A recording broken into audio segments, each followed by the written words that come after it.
Well, hey everybody, more muscadine stuff. We're gonna do another muscadine video because that's what we sort of do here at Kinfolk Farm.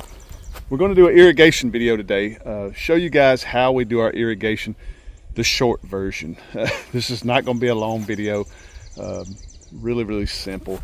And I just wanna let you guys know I get all my irrigation stuff from Ison's Nursery. You can go online and buy all this stuff that I got out here today from Ison's Nursery. They sell the pipe, they sell the emitters, 3 different type of emitters, I believe. I always use the ½ gallon per hour emitters, just what I've always used. But the tees, the elbows, the male and female parts, anything you need, the caps, everything. They sell all this irrigation stuff at Ison's Nursery. You can check them out online. All right, well, I saved you guys the trouble of watching me drag all this line out.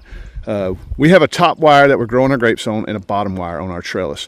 And you can put your hose on the ground, that'd be fine, but I always worry about running over it with a lawnmower. I've always put it up on a wire, and I put it about knee high. That way, if I do have to cut grass, I keep everything pretty well sprayed, but later in the year, I stop spraying. Once these things grow and hit the ground, I stop spraying. I do a summer cut, but anyway, I don't do a lot of spraying when it gets close to grape time, so I need to cut underneath here with a lawnmower. So it's about knee high in order to cut. I'm also going to show you guys, I want to save you guys the watching me dig these trenches. I got to dig a trench on top of these 3 rows and on top of those 4 rows to tie all this line in. But super simple. All I did was go ahead and run all my hose for each line, and I left extra on each end, about 4 foot. That way I got plenty of extra to tie in all these together. What I will probably be doing is just doing 1, 2, 3 rows, and then since those 4 go way down there, I'll tie those 4 in. So this will be 4 lines and 3 lines on separate systems. I'll run those 4 one day, run these 3 a next day. All right, super simple. I'm gonna dig these trenches real quick and we'll get back at it. All right, I'll show you what we're gonna do. I just finished my trenches, and that's a bummer. They don't have to be deep. I mean, they're maybe 3 inches deep. You just want them underground, so when you go to cut grass, you don't have to worry about running over anything. We're gonna have them run underground with some tees and elbows. I'll show you how we do that. But what I've done is I'm gonna run these 3 rows, 1, 2, 3. I'm gonna run these 3 on one line, and then I'm gonna run these 4 on another line, because I didn't want to trench from there all the way to this one and tie it all together. So we'll have 4 and these 3 separate. So what we're going to do is we're going to add we're going to add a female fitting on the first hose, and this is where you'll hook your hose pipe to, and it slips right on. You get them at Ison's Nursery along with everything else. Slips right on, tightens down, and they don't leak. They're just awesome. And we'll send it down to our trench, which is up there, and we'll elbow down, elbow underground, have a T on this one so we can keep our line running to the 3rd row. But we'll have the top of the T is going to come up, elbow down the line, and over here we'll put a cap. And we're going to cap this one off and just have a cap, so our water will stop here. But with the T being up there, it'll run another line up here, elbow up, elbow, and then come down this one and cap this one off.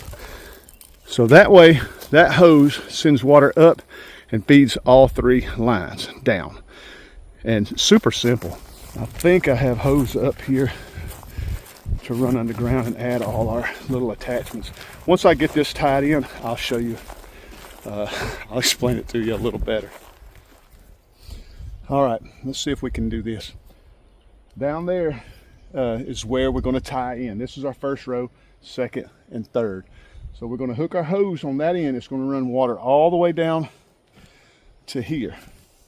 And what we're going to do is we're going to figure out where our trench is. I'm going to cut it, try to cut it straight in line with our trench.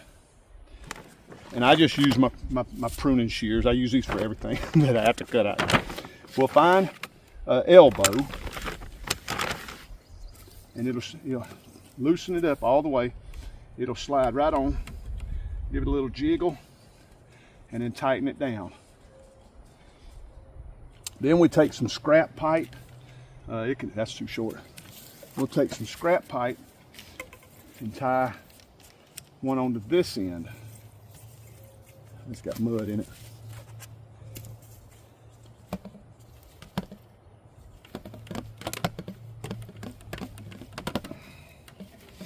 All right, and then we'll tighten it down. And that'll help us get our water down. Then we want to see about where we need to cut. And then we're going to run another elbow so we can run the rest of the line down the trench. If I can find one, I should have had them ready.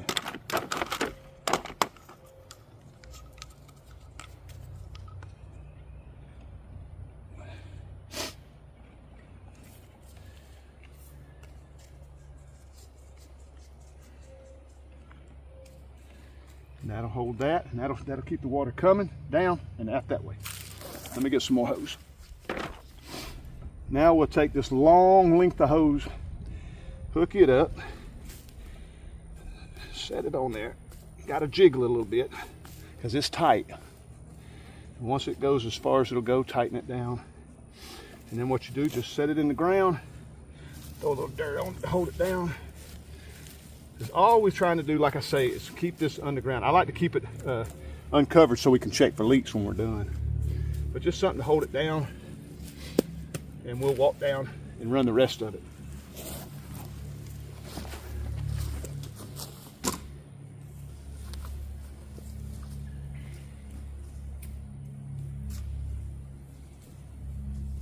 All right, now we're on the second row. We're going to get our line, cut it where we think we need to cut it. Take an elbow so we can run it down.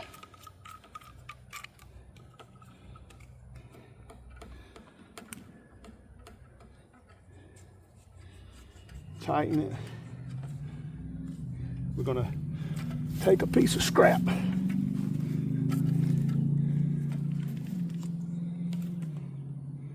Hook it on so we can run some line down.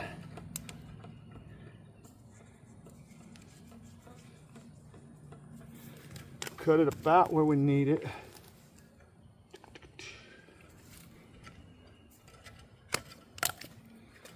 Now we're going to take and cut this right about where we think we're going to need our T. So we're going to cut it right about there. Take our T and add it.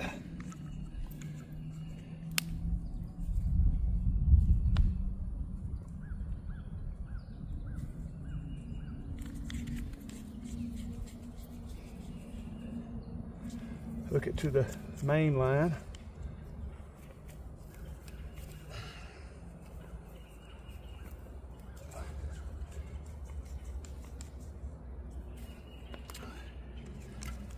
Tie this into the T.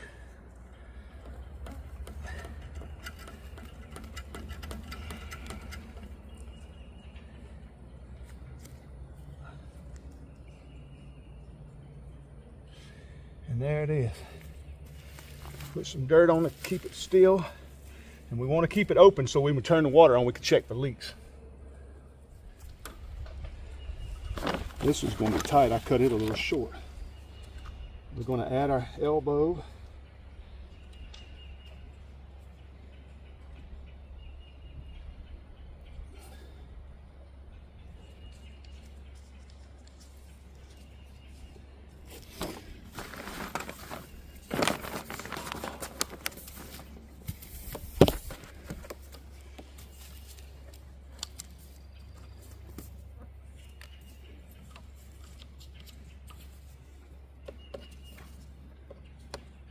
Add your down line.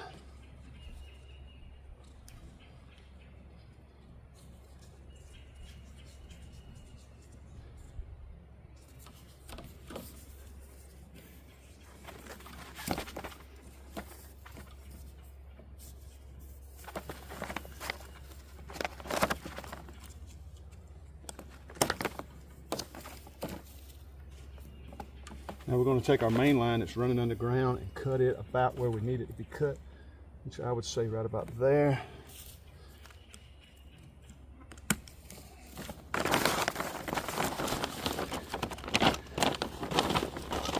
Add another elbow and we'll be done.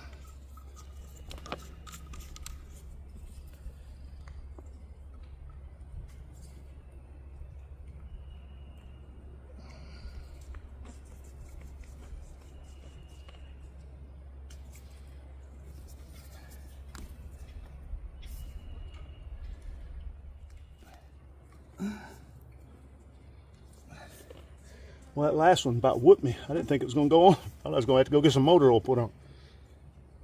All right. There's that.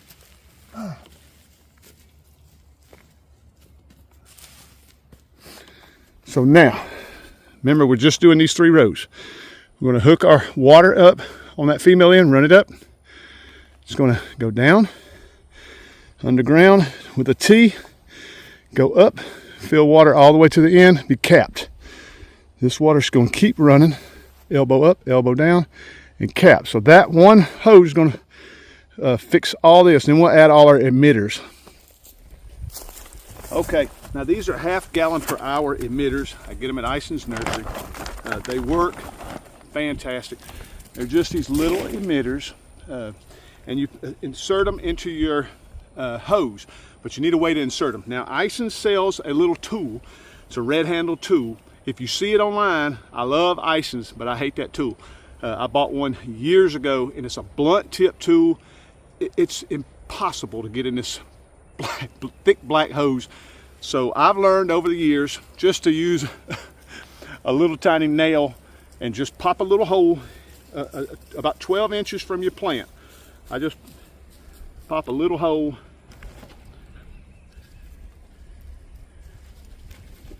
and add my emitter, and it pops right in. Now it don't slide right.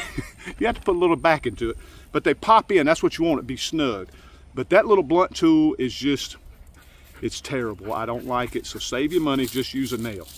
But get these emitters, they're awesome.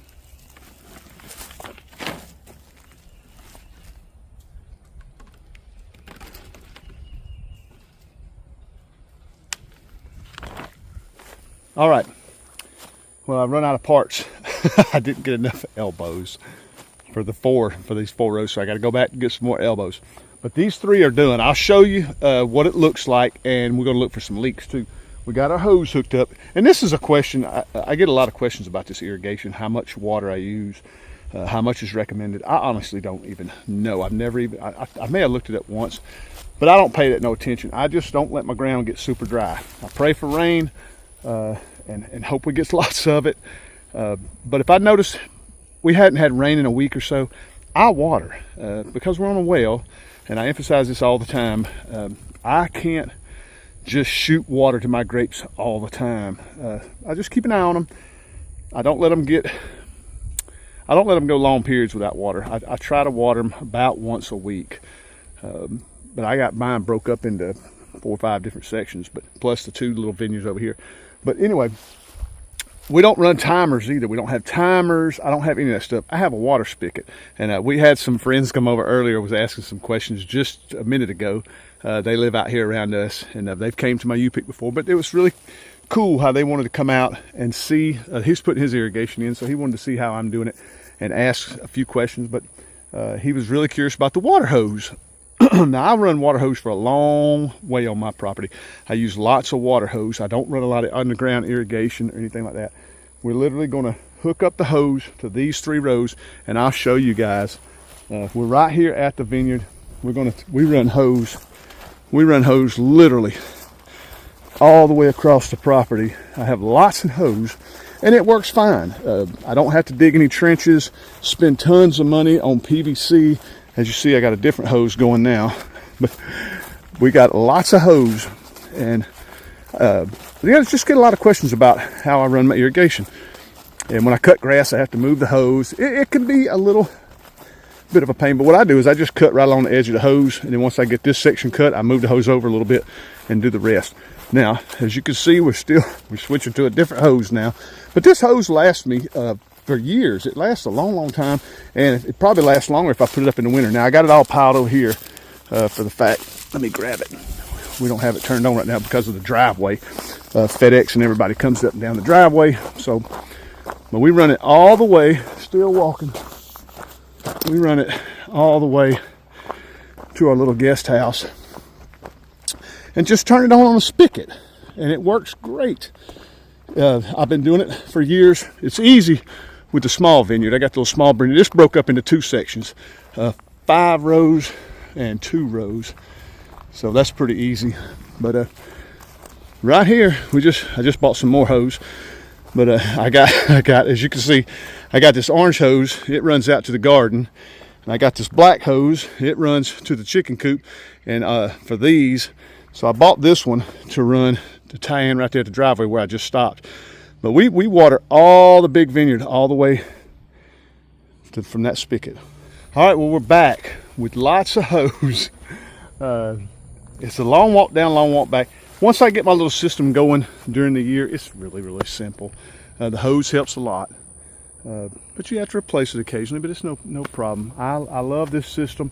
It's worked great for me for years and years and years, so we're going to stick with it. Let's see if this thing has any leaks. All right, I got the water tied in. It's pushing water, all 3 lines. The little end caps, they were loose. I tightened them down. I've already tightened them down, but they're not leaking, so that's great. No leaking here. That's great. All right. Now what I want to see is these emitters. They're working. They're working. Y'all see that? They're working. They look great. I want to make sure all my emitters are putting out a 1/2 gallon per hour. And so far, so good. These are working, these are working. Those over there, they're working. Everything seems to be working perfect. And I love it. Look at that. Nice. And they'll soak the ground just right. You don't waste a lot of water. And you can keep up with how much water your plants are getting. Perfect, perfect, perfect all the way around. Let's go to the end. We'll wrap this video up. All the emitters are working over there. Make sure we don't have any leaks here. No leaks. No leaks on our little T there. All right, and no leaks there. We'll cover this hole up. Get this trench covered up. It'll grow grass. You'll never know it's even here. So that worked out good. We just gotta get some more elbows over here. Apparently I told them the wrong amount of elbows when I went to pick them up, so we're 5 short. I couldn't do anything over there. I had just the right amount of hose to go in my trench. That worked out great. So I guess next weekend, since I can only get down there on Fridays, next Friday we'll finish this up and have all this knocked out. But guys, I hope you enjoyed this video. I hope your muscadines are doing well. If you have any questions, I'll do my best to answer them if you'll leave them in the comment section, or you can shoot me an email, whatever you want to do. I love talking about muscadines. I'm absolutely obsessed with them. I'm learning all the time because I'm not a professional grower. So far, I've been really lucky with these things. We're doing really good with our U-pick and all that. They've been real profitable, and we get tons of muscadines every year, which is what our goal is. And so thank you guys for checking out my video. I really appreciate it. Love you guys to death. I'll let you go. We'll see you on the next video.